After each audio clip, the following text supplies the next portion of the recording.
Ever wondered how medieval people and Vikings were completely different despite living in the same era? These two groups had shocking contrasts in lifestyle, beliefs, and social systems. Many popular assumptions are completely wrong. Today I'm revealing the surprising differences that define these distinct civilizations. Beliefs and practices. Medieval people lived under strict Christian doctrine that governed every aspect of daily life through church hierarchy, monastery schools, and religious festivals. Vikings practiced Norse paganism, worshipping multiple gods like Odin, Thor, and Freya, believing in Valhalla as their warrior afterlife until gradual Christianization occurred. The key difference.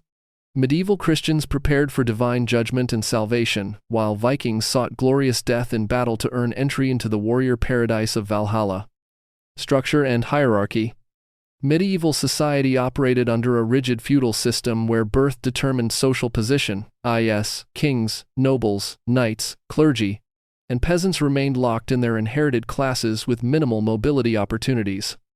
Viking society was surprisingly fluid based on personal wealth, reputation, and individual achievement rather than bloodline. A successful Viking trader or warrior could rise in status through their own efforts. This fundamental difference meant medieval people accepted their social station as God's will, while Vikings actively pursued advancement through skill, courage, and success in their endeavors. Economic systems and trade. Medieval economics centered on agriculture and the manor system, where self-sufficient communities produced most necessities locally with limited long-distance trade beyond luxury items for nobility. Most people never traveled beyond their village boundaries. Vikings developed extensive maritime trade networks spanning from Greenland to Constantinople, becoming professional merchants and raiders who accumulated wealth through commerce and conquest. They established trading posts across Europe, Asia, and North America, creating economic opportunities that medieval peasants could never imagine. While medieval people focused on subsistence farming and local crafts, Vikings built international commercial empires that made them wealthy through diversified economic activities, including trade, raiding, and territorial expansion. Military organization and warfare. Medieval military systems relied on feudal obligations, where knights provided mounted cavalry service in exchange for land grants, focusing on castle-based defensive warfare and chivalric codes of honor. Heavy armor, siege warfare, and hierarchical military structure dominated their approach. Vikings organized as professional warrior bands with naval supremacy, emphasizing speed, mobility, and surprise attacks through their superior longships. They practiced raid and trade tactics, appearing suddenly to strike before disappearing across water. Viking warfare was practical and brutal, while medieval combat became increasingly ritualized through chivalric traditions. The contrast was striking. Medieval armies fought for feudal lords and religious causes, while Viking warriors fought for personal glory, wealth, and their warband. Medieval knights sought honor through noble conduct, while Vikings earned respect through combat effectiveness and successful raids. Women's rights and social status. Medieval women faced severe legal restrictions, unable to own property independently, initiate divorce, or conduct business without male guardianship. Marriage arrangements were made by families for political or economic advantage, and women's roles were largely confined to household management and child-rearing under strict Christian moral codes. Viking women enjoyed remarkably progressive rights for their era, including property ownership, business management, divorce initiation, and even participation as shield maidens in warfare. They could inherit land, run trading operations, and make independent legal decisions. Archaeological evidence shows Viking women were buried with weapons, indicating their warrior status was recognized.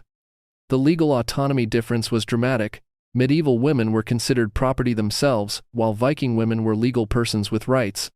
This contrast extended to economic participation, where Viking women actively engaged in commerce and crafts, while medieval women were excluded from most economic activities beyond domestic production. Settlement patterns and architecture. Medieval people built permanent stone structures designed to last centuries, massive castles, fortified towns, and Gothic cathedrals that demonstrated their commitment to fixed locations and eternal religious values. Their architecture emphasized verticality reaching toward heaven, with intricate stonework and religious symbolism. Vikings constructed portable longhouses and temporary settlements that could be quickly assembled or abandoned as circumstances required. Their buildings were functional and practical, designed for mobility rather than permanence. Viking architecture focused on adaptability and efficiency, reflecting their nomadic seafaring lifestyle. The construction priorities revealed fundamental differences. Medieval people invested in permanent monuments expressing religious devotion and feudal power, while Vikings created adaptable structures supporting exploration and seasonal activities. Medieval settlements grew around religious centers and defensive positions, while Viking settlements appeared wherever economic opportunities existed.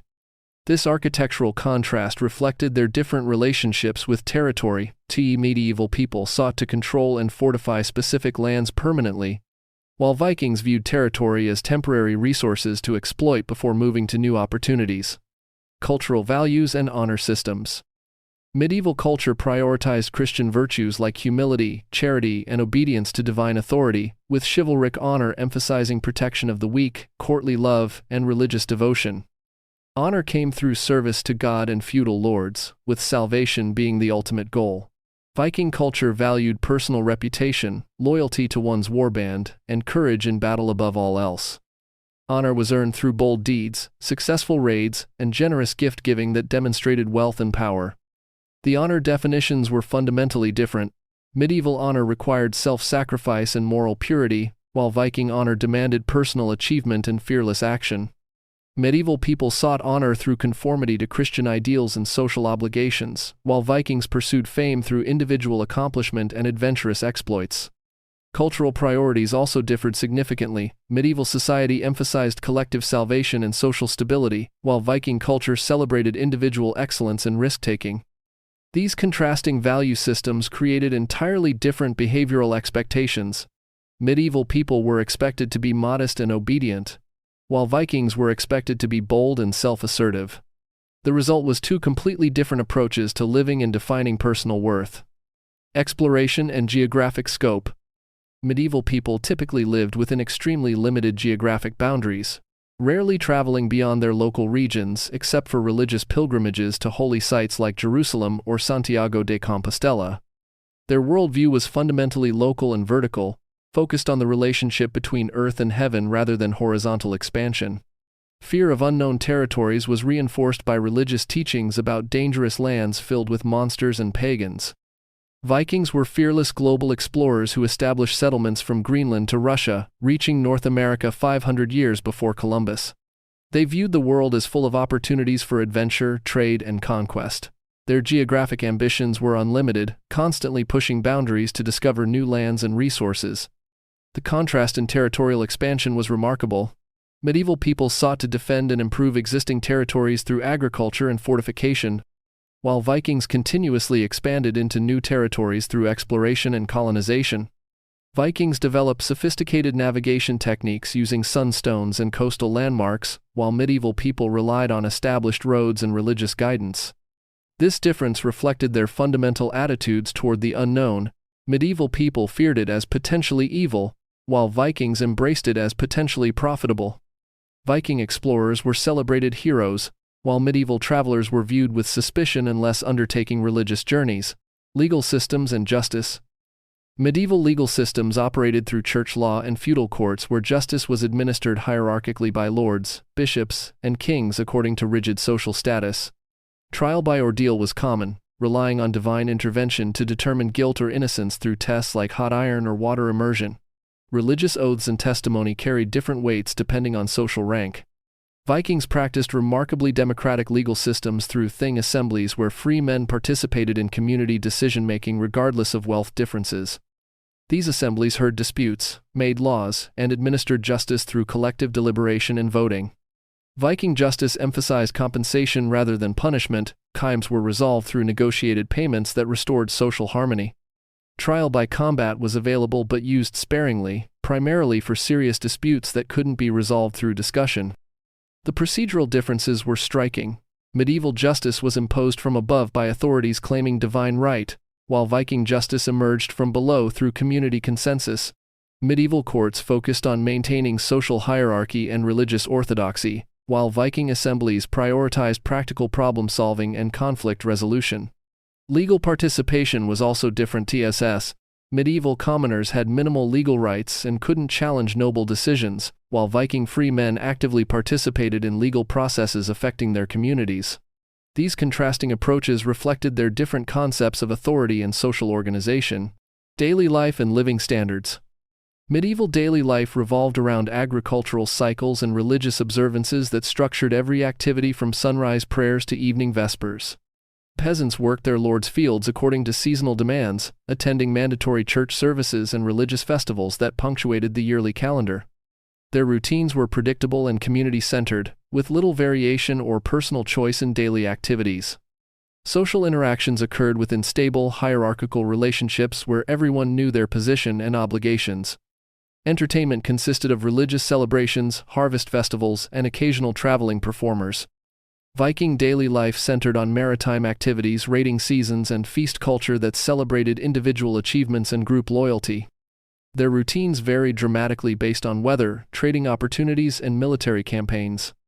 Vikings spent months preparing for voyages, weeks or months traveling and raiding, then returned home for elaborate feasts where they shared stories and distributed wealth.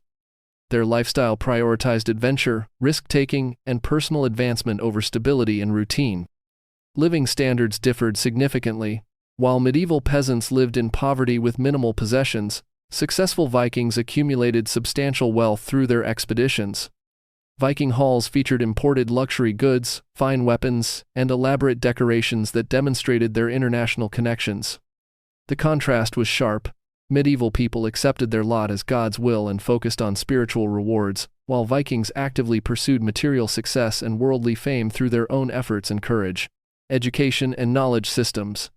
Medieval education was monopolized by the church through monastery schools where literacy focused exclusively on Latin religious texts and theological studies. Learning emphasized memorization of scripture, church doctrine, and classical texts approved by religious authorities.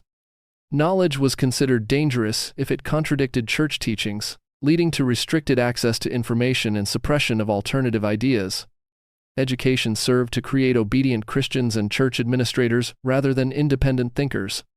Only clergy and some nobility received formal education, while the vast majority remained illiterate throughout their lives.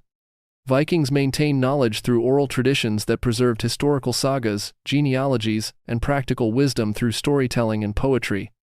Their runic writing system served practical purposes like marking property, sending messages, and recording legal agreements rather than preserving religious doctrine. Viking education emphasized practical skills needed for survival and success, navigation, weaponcraft, trading, and leadership abilities. Knowledge was valued for its utility rather than its religious orthodoxy. Viking society celebrated skilled storytellers, navigators, and craftsmen who possessed specialized knowledge that benefited their communities. The learning methods were fundamentally different. Medieval students sat silently while authorities lectured about approved topics, while Viking learning occurred through active participation in raids, voyages, and community activities. Medieval knowledge was hierarchical and controlled, while Viking knowledge was democratic and practical. This contrast reflected their different attitudes toward authority. Medieval people were taught to accept religious authority without question, while Vikings were encouraged to develop personal competence and independent judgment necessary for survival in dangerous environments. Death and burial practices. Medieval death practices were strictly regulated by Christian doctrine that emphasized preparation for divine judgment and resurrection of the body. Burial occurred in consecrated ground near churches, with simple graves reflecting the belief that earthly possessions were meaningless compared to spiritual salvation. The dying received last rites from priests, confessed their sins, and were buried in plain shrouds or simple coffins. Elaborate funerals were discouraged as vanity, and grave goods were forbidden as pagan superstition. The focus was entirely on the soul's journey to heaven or hell based on moral conduct during life. Vikings practiced elaborate death rituals that reflected their belief in continuing existence in Valhalla or other afterlife realms. Ship burials for important individuals included weapons, jewelry, food, and sometimes sacrificed servants to accompany the deceased on their journey to the gods. The famous ship burials at Sutton Hoo and Oseberg demonstrate the incredible wealth and artistry invested in death preparations. Viking funeral pyres created dramatic spectacles where the deceased's possessions were burned to transfer them to the afterlife. The contrast was profound. Medieval Christians prepared for judgment by renouncing worldly attachments, while Vikings prepared for continued adventure by accumulating wealth and status symbols to take with them. Medieval death was viewed as transition to eternal spiritual existence based on moral worthiness, while Viking death was seen as graduation to a heroic afterlife earned through brave deeds and martial prowess. These different death concepts reflected their contrasting values. Medieval people valued spiritual purity and divine mercy, while Vikings valued personal achievement and warrior glory that would be remembered in songs and stories for generations. These shocking differences reveal that medieval people and Vikings were entirely distinct civilizations with contrasting values, systems, and lifestyles despite existing in the same historical period. Understanding these differences corrects popular misconceptions while showing how geography, culture, and circumstances shape dramatically different societies. Ready to discover more historical truths that challenge common assumptions? Subscribe for weekly insights that reveal what history really looked like.